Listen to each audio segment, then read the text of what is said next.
Good morning all of you. मैं आप सभी को आज निर्मल ज्योति चैरिटेबल सोसाइटी की तरफ से एक विषय पे रोशनी डालने के लिए उपस्थित हूँ। जो विषय है वह है जेंडर सेंसिटाइजेशन। जेंडर सेंसिटाइजेशन, लिंग संवेदनशीलता। ये हमारे समाज में तभी संभव है जब हम पुरुष स्त्री, लड़का लड़की और नर मादा के बीच कोई भी भेदभाव नहीं करेंगे।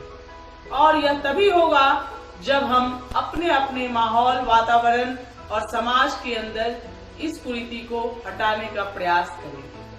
और इसके लिए मैं आपको कुछ बातें बताने जा रही हूँ।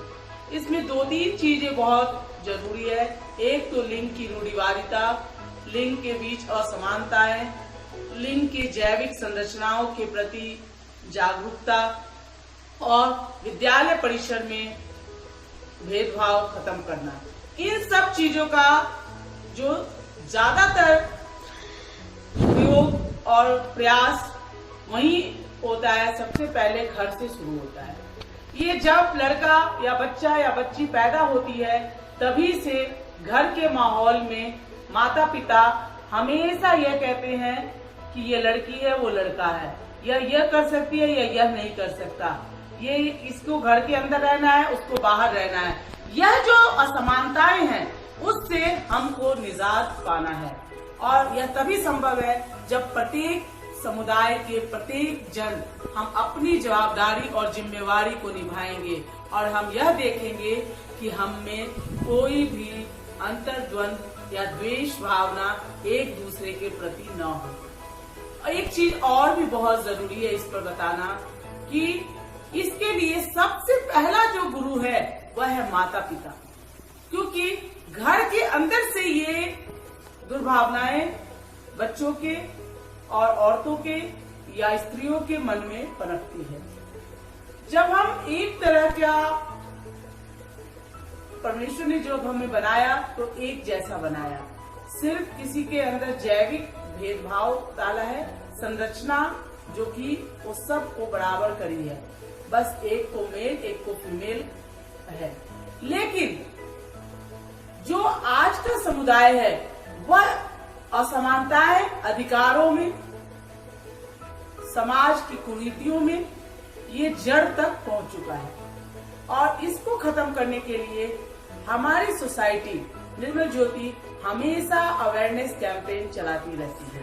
और वह सबसे पहले अपने समुदाय में जिस एरिया में वह कार्य कर रही है वहां पर कई तरह के नुक्कड़ नाटक और जागरूकता से संबंधित प्रयास करती है कि यह सेंसिटाइजेशन ज्यादा से ज्यादा लोगों के बीच पनपे और इससे हमारा समुदाय डेवलप हो।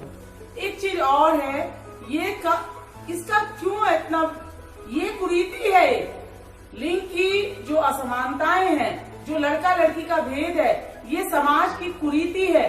समाज में इसको तभी हम खत्म करेंगे जब हम दोनों को एक जैसा खाना पीना, रहना, कपड़ा, वस्त्र सब कुछ देंगे, एक तरह की शिक्षा देंगे। दोनों में यह नहीं कहेंगे कि लड़का घर का काम नहीं करेगा, लड़की घर का काम करेगी, लड़का छोटा कपड़ा पहन सकता है, लड़की नहीं पहन सकती। यह जो भावनाएं घर में दिखती है बच्चों के अंदर, लड़कियों के अंदर संकुचित भावनाएं पैदा करती है और इससे हम एक समाज को पीछे की ओर धकेल रहे हैं। एक चीज और आपको जानना है, अगर हम जो भी ये वीडियो सुन रहे हैं, जो भी ये देख रहे हैं, जो भी समझना चाह रहे हैं, वो यह अपना ले कि हमें ऐसा कुछ नहीं करना, हमें ऐसा कुछ नहीं देखना, हमें अपने समाज में ऐसी कोई भी बुराई को नहीं पनपने देना है।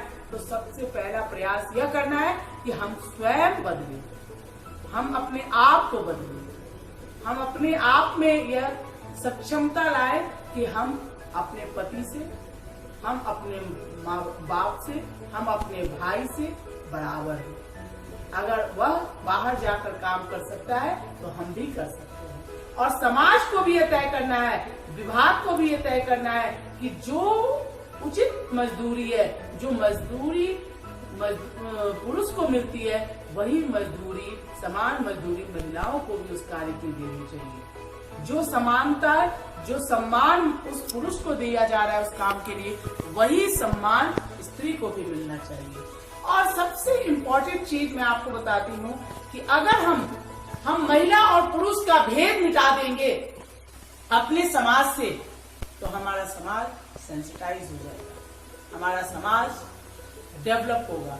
हम सब को सबसे जरूरी है कि अगर हमारी पत्नी घर में भी रहती है, उसका सम्मान करना, प्रत्येक कार्यों में उससे राय लेना, प्रत्येक चीजों में उससे पूछना कि क्या ये सही है, क्या ये गलत है, क्योंकि दोनों के विचार विमर्श से जब हम समाज में आगे बढ़ाएंगे, अपने बच्चों को, अपने परिवार को, सब कुछ हमारा आगे बढ़ेगा।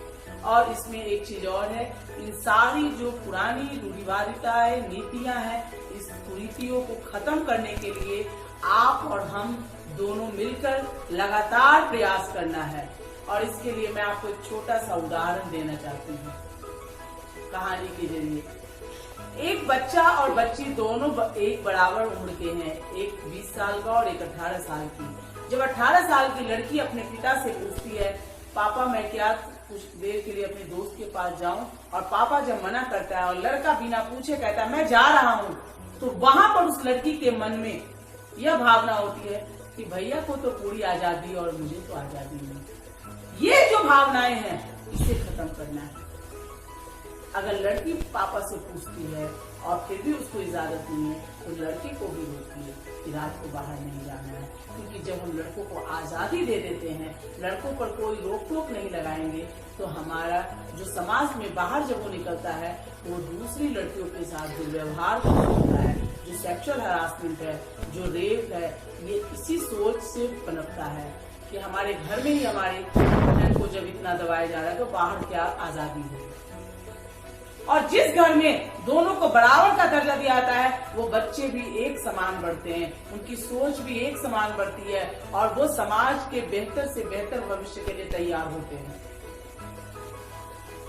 इसमें आपको 2 लाइन और भी मैं जोड़ना चाहती हूँ कि यह जेंडर सेंसिटाइजेशन हमारे समाज के डेवलपमेंट के लिए, हमारे समाज को बढ़ाने के लिए ये बहुत ही महत्वपूर्ण विषय है, बहुत ही महत्वपूर्ण विषय है। और इसमें आप सभी का सहयोग और सुझाव दोनों ही चाहिए कि क्या ऐसा किया जाए जो समाज परिवर्तित हो। हम आज इतनी सारी बातें करते हैं, फिर भी आप रोज पेपर में देखिए रेप, हत्या, महिलाओं के साथ दुर्व्यवहार, घरेलू हिंसा, ये सारा रोज का रोज हो रहा है।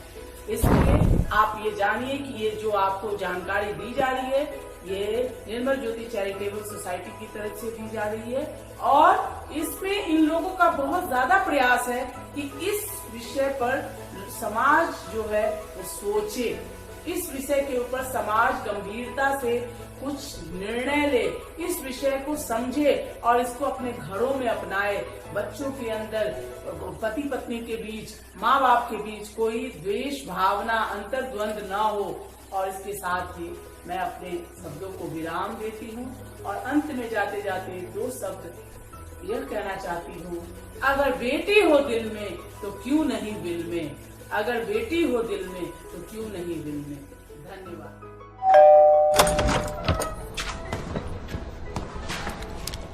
कहाँ जा रही? कहीं नहीं पापा। पानी पिला दो। जी।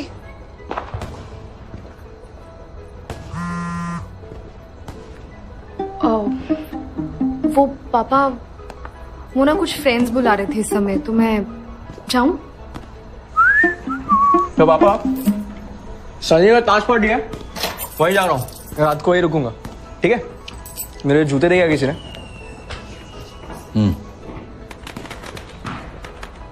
ये कोई टाइम है बाहर जाने का? इतनी रात को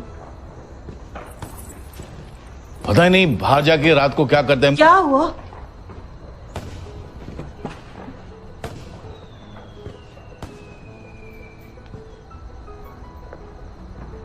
इनसे ही पूछ लो क्या हुआ। क्या हुआ?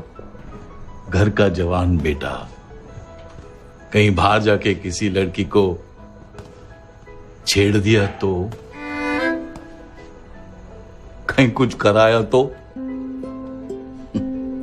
कौन देगा तुझे लड़की है? बता।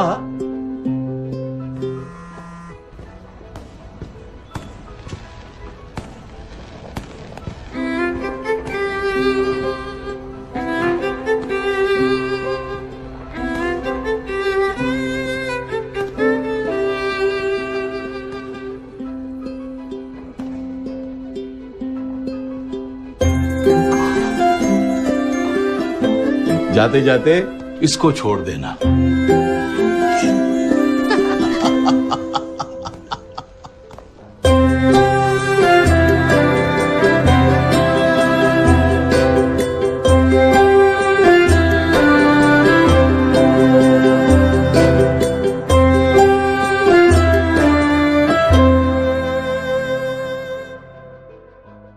इस एक्टिविटी में सबसे पहले आपको अपना नाम लिखना है। जैसे कि आप देख रहे हैं, एक पेपर लेना है आपको। पेपर में यहाँ पर अपना नाम लिखना है और यहाँ पर आप कौन से एरिया से हैं वो आपको लिखना है। साथ ही यहाँ पर आप 3 अलग अलग कॉलम देख रहे हैं, जिसमें पहले कॉलम में दे रखा है घर की महिलाओं द्वारा किए जाने वाले काम। इस कॉलम में आपको वो काम लिखने हैं जो सिर्फ केवल घर की महिलाओं के द्वारा किए जाते हैं।